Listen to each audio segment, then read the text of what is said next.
বন্ধু কেঙ্কা আছো? এ বন্ধু আমি ভালোই আছি রে। তোর কি খবর? তুই কমলা দিন পর হবে তালু কি ব্যাপার?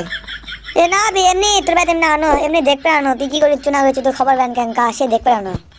এ উনকে কথা না বেসে আমাকে সোজা সোজা কয়ে দে তোর কি সমস্যা সেটা ক। তোর সমস্যার সমাধান আমি করে দিচ্ছি, কোনো সমস্যা নাই। তুই আমার কাছে আসছো, আমি তোর সমস্যার সমাধান করে দেবো না, এটা কথা কোনো কোন সমস্যা সেই সমস্যা তুমি সমাধান করে দিচ্ছি। এ বন্ধু মনে হচ্ছে আরেকবার আন্দোলন করা লাগবে রে। কারে আজ কয় বোতল খাচ্ছো তাই এল্লা করছো? কারে আন্দোলন কয়বার করবো? একবার আন্দোলন করে জেডে সোলপল মরল, ছাত্র মরল, আবু সাইদ মরল। কারে এবার কি আমাকে মারবার করছো নাকি? আমি এল্লা পারবো না, এই সমস্যার সমাধান আমার কাছে নাই ভাই। তুই যাবে তাই কর, আমি আর কোনো আন্দোলন করতে পারবো না।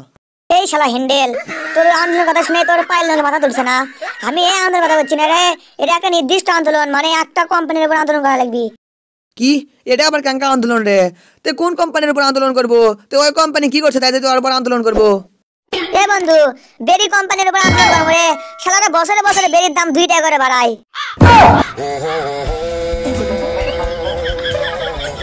এই বেরির দাম বাড়ছে কি আছে? তাও তো বেরি খাওয়া পাচ্ছ।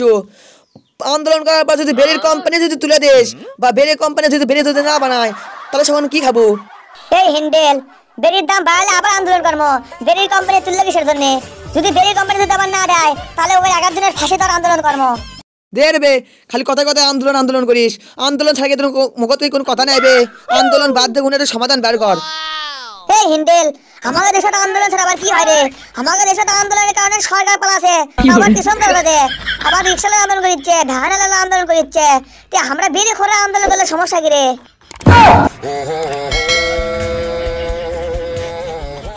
কারে বেরি খাওয়ার কোনো কি অন্য কোনো উপায় নাই? এ বন্ধু উপায়টা আসলো রে। আগে বাজারত গেলে বলে বেরির মোটা পড়ে গেছিল, বললে কুড়ে করে খাচ্ছ না মানছে। বেরির মোটা খাইয়ে খাইলে ফেলে দিচ্ছিল, সেটা আবার কুড়ে করে খাচ্ছ না। তারপরে বেরির দাম বাড়ার পর থেকে মানছে তোমার বেরির মোটা ফেলে দেয় না, মনে করে সুস্থ নাকি ব্যান বাড়ির যে শরবত করে ব্যান খায় নাকি। এ হেলে কি করছে? এ বন্ধু আমি একটা বুদ্ধি পাইছি, মনে হয় কাজে লাগবি। কি বুদ্ধিটা শুনবো নাকি শুনবো না সেটা কর না আমার। কি করছিস হ্যান্ডেল? তুই বুদ্ধি আছো তুই তাড়াতাড়ি কর, তুই কি বুদ্ধি আছো সেটা ক। তুই বুদ্ধি শুনে তো বসে আছি, তোর জন্য বুদ্ধি ধরতে যাচ্ছি আমি। কথা থেকে কি বুদ্ধি তোর সেটা ক। এ বন্ধু বুদ্ধিটা হচ্ছে কারদে, যেহেতু বেরির দাম বাড়ছে বেরি তো খাওয়াচ্ছ না, তেলে আজ থেকে গাঁদা খাওয়া শুরু করি।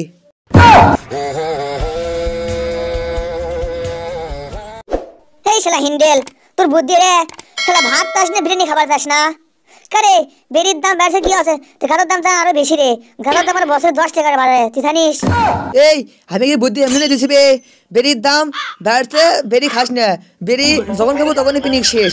আর গাঁদা খাবো, গাঁদার দাম যতই বাড়ুক গাঁদা হচ্ছে কারদে একবার একদিন খাবো, হচ্ছে কারদে 7 দিন লিসে থাকবি, জানিস তুই? তাই তাহলে তো তুই বুদ্ধিটা খারাপ দেখছি রে, বুদ্ধিটা ভালোই দিছু।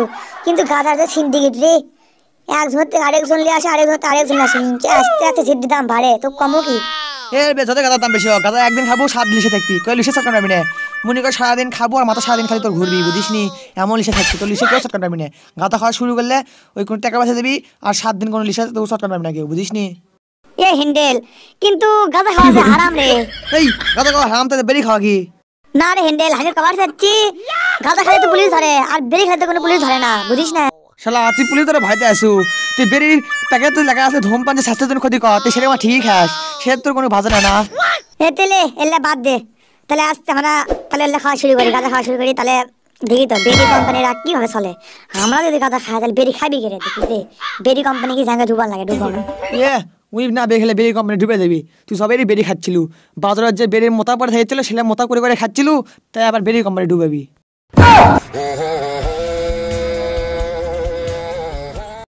এই হাগরা হ্যান্ডেল আমি তো সাফ সাফ করে দেনো, তুই যদি আমার সাথে আর একদিন গিয়ে ফোসা মারে কথা করছো তোকে কিন্তু আমি ফোসা মানে শেষ খাল দেবো। আমি কি আছে গিফটে রে? আমি বেরি খালে গিফটে রে, কিন্তু আমি অন্য কিছু কোনো গিফটে মুখ করি না, তুই জানিস? আমার গার্লফ্রেন্ড খেলা লাগে এই জন্য আমি বেরি খালে গিফটে মুখ করি। বেরি খাওয়ার টাকা বেসে আমি না গার্লফ্রেন্ড কিছু না খেলে ভালো মতো গিফট করে, বুঝিস না? তুই তোর তো গার্লফ্রেন্ড তুই কি বুঝবো, তোর কেউ লাভ নাই। এ হলে আমি জানি তুই ক্যাঙ্কা গার্লফ্রেন্ড খিলেস, সেই জন্যই মাসের মধ্যে তোর সাথে 4-5টা ইঙ্কি করে বেকআপ করে। সে জানি না তুই ভাবছো কি রে, আমি তোর দিন খোঁজ লাগি না, তুই কিপটিমি করিস করিস না সেটা ভালো করে জানি। চুপ করে থাক, তোর সব আমি শুনে যাচ্ছি না। এ বন্ধু এর লেখা দিয়েছে বাদে তো আর লেখা দিতে করিস না, ভালো লাগছে না। এখন ব্যবস্থা করে ভাঙা গাঁজা খাওয়া যায়। এই গাঁজা করতে আনবো, কারেন্টটা আনবো, কাঠ ঠেলেবো, সে তুই সেই ব্যবস্থা করবো। আমি বললে ব্যবস্থা করবো না, যদি তুই বুদ্ধি বার করছিস সেটা তুই গাঁজার ব্যবস্থা করবো। আমার সাথে জড়াবো না, আমার সাথে বুঝিস নি? এ হসেলে তোকে সরা মনালে আমি এলে ব্যবস্থা করা মনিলে তুই কাল সকালে বারাস, কাল যাওয়া লাগবি আনবে।